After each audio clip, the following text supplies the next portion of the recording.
Angela, how are you today? I'm doing great. Thank you so much for having me. Yeah, it's great to talk to you again. And you've had a lot going on since the last time you and I talked. You won your last fight. Of course, you got married. I got to ask about the wedding. How was everything, and how's married life? Oh man, it couldn't have gone any better. Really, we had both of our families here just celebrating this new chapter for us, and it was amazing. We went on honeymoon after. That was so much fun.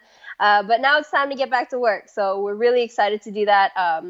Me and my husband, we actually both have upcoming fights in November, back to back. So we're both really focused and want to end the year with a bang. Yeah, it must make things easier having a husband that also competes as well. So it's not like, he has an understanding when it's like cutting weight and everything else. For sure. We've both been dieting together and training hard. And of course, it's so much easier because you can both relate to each other. You kind of give each other that look from across, like, yeah, we're just tired, Yeah, no. So it saves a lot of arguments.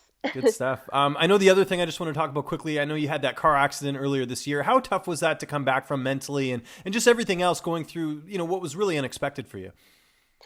Yeah, that really gave me a lot of time to just kind of step back from everything that was going on. It was a really busy time, and then all of a sudden it just was like a pause. And I think I really needed that. I think since then I've been able to appreciate everything more, the training, fighting, my family, where I'm at. And it's given me a whole new fresh outlook on life. So everything happens for a reason, but I've fully recovered from that and, grateful to be here. And we're looking forward to this fight. It's another tough matchup. You never get easy fights. Jingnan, she's got that 13-1 record. How do you feel like you match up against her? I think we match up really well. I'm super excited to be stepping up into the strawweight division. I think that, a lot of people, I've heard comments saying that I'll be kind of the smaller woman, but I don't think so. When you see us face off, it'll look pretty even. I feel like I belong there, and I'm looking to take the belt from the current champion, Jingnan. And as far as training camp, is it just business as usual, training with the same training partners and everything else? Every training camp slightly different. I was able to, in the beginning of my camp, get a couple girls down here to train with, but now they have scheduled fights. So actually these next few weeks that I'm here in Hawaii, we'll be training mostly with the boys, and that's that's how it's always been. So I'm really happy to have my brother and my husband to train with, and some other guys in the gym, and just to be staying active. And plus I'm going to be fighting up in the next weight division, so having this, extra strength and power, getting used to that is going to be a good thing. Yeah, I was going to ask you about that. What did you do to kind of adjust for, fighting in a different weight class? Do you have to eat a little bit more? Like, how do you sort of prepare yourself for that?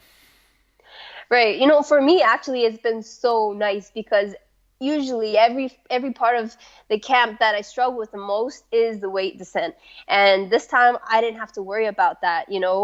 Honestly, right now I'm less than 5 pounds away from weight, eating good, feeling strong. And I think this is how it's supposed to be. Who's going to be in your corner for this fight?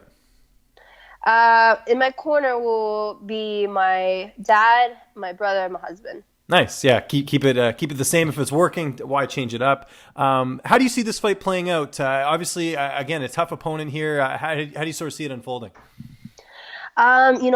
Looking at her previous fights and her fight style, she's very aggressive striker. Her strength is in her hands, but I think that the way she punches is very loopy, and it gives kind of a lot of openings for me to take advantage of. And so I think I'll be able to close the distance on her, take her down to the ground and finish her. We're hearing that Eddie Alvarez, the former UFC lightweight champion, former Bellator champion, might be headed to One Championship. Just your reaction to hearing one of the greats join a prestigious organization like One Championship. I think it's an awesome partnership. I think, Eddie would do good in One Championship, and it would be nice to see that kind of crossover and mixing in with the different promotions. I think it'd be great. Excellent. And what's next for you after this fight? I know you're not looking past your opponent, but are you looking to stay a little bit more active, sort of look more towards early 2019, or what's the plan after this? Yeah. So right now, got a big task on my hands for my next fight. But next year, I'm hoping to stay more active and defend the strawweight title once I do win it. And who knows, maybe continue bouncing back and forth between atomweight and strawweight. You going back to Vancouver anytime soon? I know you go back to Canada every once in a while. Yeah, I'm hoping. I'm hoping after this fight, maybe for the holidays to go up for a little bit. Got some family over there. Good stuff. Well, we're looking forward to this fight. It's one championship coming up here November 9th. Angela, I always appreciate the time. Just remind people where they can find you on social media, and if you have any sponsors or shout-outs, the floor is yours. Right. So, guys, I'm most active on Instagram. You can follow me at Angela Lee MMA. But I'm also on Facebook and Twitter. My sponsors, Venom, Best MMA apparel and gear in the game. And of course, my gyms, Unite MMA in Hawaii and Evolve MMA in Singapore. Thank you guys so much for having me, and I really appreciate all the love and support.